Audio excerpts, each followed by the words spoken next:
नाज़रीन किराम अस्सलाम वालेकुम वरहमतुल्लाहि वबरकातुहू। आज 24 फरवरी को दुनिया भर में सिर्फ एक ही चीज की चर्चा है, वो है यूक्रेन और रूस की लड़ाई, कि कहीं ये वर्ल्ड वॉर ना बन जाए, तीसरी आलमी जंग ना बन जाए। जो कुछ आज यूक्रेन पर हुआ है, जिस तरह के हमले हुए हैं, उन पर एक रिपोर्ट बनाकर मैंने पहले ही अपने चैनल पर जारी कर दी थी। अब रजब तैयब अर्दगान ने आज 24 फरवरी की शाम को यूक्रेन पर जो हमले हुए हैं उसको लेकर एक पोस्ट की है और कुछ अहम बातें उसके अंदर लिखी है। दोस्तों, सारी दुनिया जानती है कि रूस ने यूक्रेन पर हमले किए हैं। अब उनमें कौन सही है कौन गलत, और रूस यूक्रेन पर हमले क्यों कर रहा है, ये एक अलग मौजू है।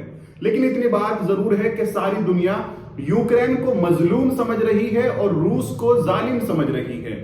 तो रूस अगर जालिम है और रजब तैयब अर्दगान वो शख्स है कि दुनिया में किसी भी शख्स पर कोई जुल्म होता है तो वो जालिम के खिलाफ आवाज उठाते हैं। अब वो मजलूम किसी भी समाज का हो, किसी भी मजहब का हो, उसके हक में बोलते हैं। लेकिन पूरी दुनिया की नजरें टिकी हुई थी रजब तैयब अर्दगान की तरफ, क्योंकि रजब तैयब अर्दगान तुर्की के प्रेसिडेंट और रूस के जो सदर हैं पुतिन, उनकी बहुत अच्छी दोस्ती है। और मुल्क के एतबार से देखा जाए तो रूस और तुर्की बहुत अच्छे दोस्त हैं। तो पूरी दुनिया देख रही थी कि अब रजब तैयब अर्दगान जो हर लड़ाई पर बोलते हैं, अब इस मामले पर क्या बोलेंगे। दोस्तों, रूस वो मुल्क है जिसने तुर्की को वो हथियार दिए जिन पर अमेरिका ने पाबंदियां लगा रखी थी। उसके बावजूद रूस ने तुर्की की मदद की है।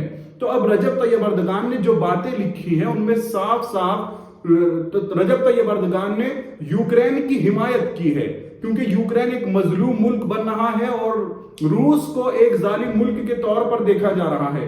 तो रजब तैयब अर्दगान ने जो उन्होंने हर बार किया है कि जालिम के खिलाफ बोलना और मजलूम की हिमायत करना, हालांकि रूस बहुत अच्छा दोस्त है तुर्की का, इसके बावजूद उन्होंने रूस के खिलाफ आवाज उठाई है। पांच छह बातें उन्होंने लिखी है, आपको बता देता हूं। रजब तैयब अर्दगान ने कहा है कि हम इस फौजी कार्रवाई को जो रूस ने यूक्रेन के खिलाफ की है, इसको रिजेक्ट करते हैं, इसकी मजम्मत करते हैं। और उन्होंने कहा है कि ये जो कुछ हो रहा है इसमें दोनों मुल्क जो बैनुल अक़वामी कानून है, इंटरनेशनल जो लॉ बनाए हुए हैं, कवानीन बनाए हुए हैं, उसके खिलाफ ये दोनों मुल्क काम कर रहे हैं। खासतौर से रूस इसके खिलाफ काम कर रहा है। वहीं तुर्की की सरजमीन की सालिमियत के तहफ़्फ़ुज़ के लिए यूक्रेन की जद्दोजहद की हिमायत करता है। यानी रूस के खिलाफ जो है तुर्की यूक्रेन की हिमायत करता है और रूस को इन तमाम हरकतों से बाज आने की हिदायत देता है। वहीं रजब तैयब अर्दगान ने लिखा है कि हमें दिली अफसोस है जो कुछ रूस ने यूक्रेन के साथ किया है। और रजब तैयब अर्दगान लिखते हैं कि जबकि दोनों मुल्क हमारे दोस्त हैं, हमारे करीबी हैं और हमारे साथ जो है उनके बहुत अच्छे ताल्लुकात हैं, हर तरह के हम उनके साथ कारोबार भी करते हैं, लेकिन इसके बावजूद हम यूक्रेन की हिमायत में खड़े हैं। और रजब तैयब अर्दगान ने लिखा है कि हम यूक्रेन में रहने वाले हर फर्द को, खुसूसन जो वहां के शहरी हैं जिनके ऊपर ये आज जुल्म ढाए गए हैं, हम उनके साथ खड़े हैं और हम उनको यकीन दिलाना चाहते हैं कि आपकी हिफाजत के लिए हम हर तरह की मदद को तैयार हैं। ये कुछ बातें हैं जो रजब तैयब अर्दगान साहब ने रूस और यूक्रेन के मामले को लेकर कही है।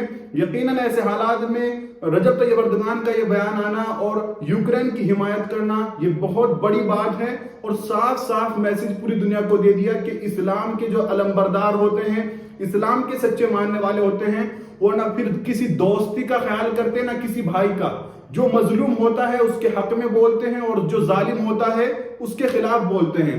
रूस और तुर्की की इतनी अच्छी दोस्ती कि वो मिसाइल, वो हथियार जिन पर अमेरिका ने पाबंदी लगा रखी है, उसके बावजूद तुर्की को दिए, लेकिन आज यूक्रेन पर जुल्म हुआ और रूस ने किया तो रजब तैयब अर्दगान ने यूक्रेन की हिमायत की और रूस ने जो कुछ किया है उसकी मुखालफत की है।